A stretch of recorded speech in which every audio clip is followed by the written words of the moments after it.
உயர்மட்ட ஊழலை எதிர்த்து போராடுவதில் எஸ்பிஆர்எம் தொடர்ந்து துணிச்சலுடன் செயலாற்ற வேண்டும். பிரதமர் டத்தோஸ்ரீ அன்வார் வலியுறுத்து. நாட்டில் உயர்மட்ட அளவிலான ஊழலை எதிர்த்து போராடுவதில் மலேசிய ஊழல் தடுப்பு ஆணையமான எஸ்பிஆர்எம் அசுர தைரியம் கொண்டிருக்க வேண்டும் என்று பிரதமர் டத்தோஸ்ரீ அன்வார் இப்ராஹிம் இன்று வலியுறுத்தினார். எஸ்பிஆர்எம் எதற்காக அசுர தைரியம் கொண்டிருக்க வேண்டுமானால் இது பில்லியன் கணக்கான ரிங்கிட் மதிப்புள்ள நலன்களை கொண்ட ஒரு பெரிய எதிரியை உள்ளடக்கியது. அந்த எதிரியை அடையாளம் காணவும் சட்டத்தின் முன் நிறுத்தவும் எஸ்பிஆர்எம் அசுர துணிச்சலை கொண்டிருப்பது அவசியமாகும் என்று பிரதமர் கேட்டுக்கொண்டார். ஆயிரக்கணக்கான ரிங்கிட் மதிப்புள்ள ஒரு சிறிய ஊழல் குற்றவாளியை கைது செய்யும் நடவடிக்கை அதிக ஆபத்தை ஏற்படுத்தாது.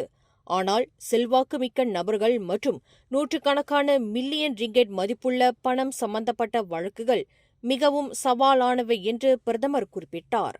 1000 ரிங்கெட் முதல் 5000 ரிங்கெட் வரை ஊழல் புரிந்ததற்காக மாவட்ட அலுவலகத்தில் உள்ளவரை கைது செய்வதில் ஆபத்து இல்லை. ஆனால் பில்லியன் கணக்கான ரிங்கெட் ஊழல் சம்பந்தப்பட்ட எதிரியை பிடிப்பதுதான் மிக சவாலானது. அந்த இடத்தில்தான் எஸ்பிஆர்எம் துணிந்து போராட வேண்டும் என்று பிரதமர் வலியுறுத்தினார்.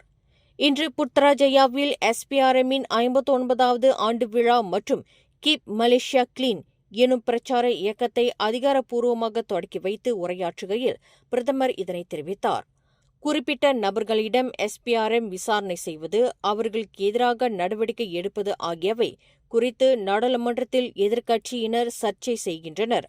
அதற்கு அவர்கள் கூறும் காரணம், சம்பந்தப்பட்டவர்கள் நாட்டிற்காக உழைத்தவர், உடல் சுகவீனப்பட்டவர் என்று எதிர்க்கட்சியினர் முலாம் பூசுகின்றனர். நாட்டிற்கு அனைவருமே தியாகம் செய்துள்ளனர். குப்பைகளை கூட்டிப் பெருக்கும் ஒரு துப்புரவு பணியாளர் கூட தியாகிதான்.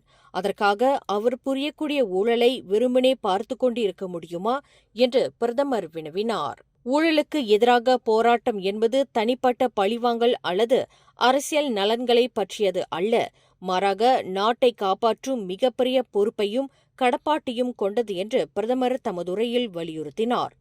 இந்நிகழ்வில் எஸ்பிஆர்எம் தலைமை இயக்குநர் தான்ஸ்ரீ அசாம்பாக்கி உட்பட எஸ்பிஆர்எம் உயர் அதிகாரிகள் மற்றும் உறுப்பினர்கள் அனைவரும் கலந்து கொண்டனர். மேலும் செய்திகளை தெரிந்து கொள்ள கீழே இருக்கும் பெல் பட்டனை அழுத்துங்கள். உங்கள் மகிழ்ச்சியை வெளிப்படுத்த லைக் மற்றும் ஷேர் செய்யுங்கள். தொடர்ந்து திசைகளோடு இணைந்திருக்க சப்ஸ்கிரைப் செய்யுங்கள்.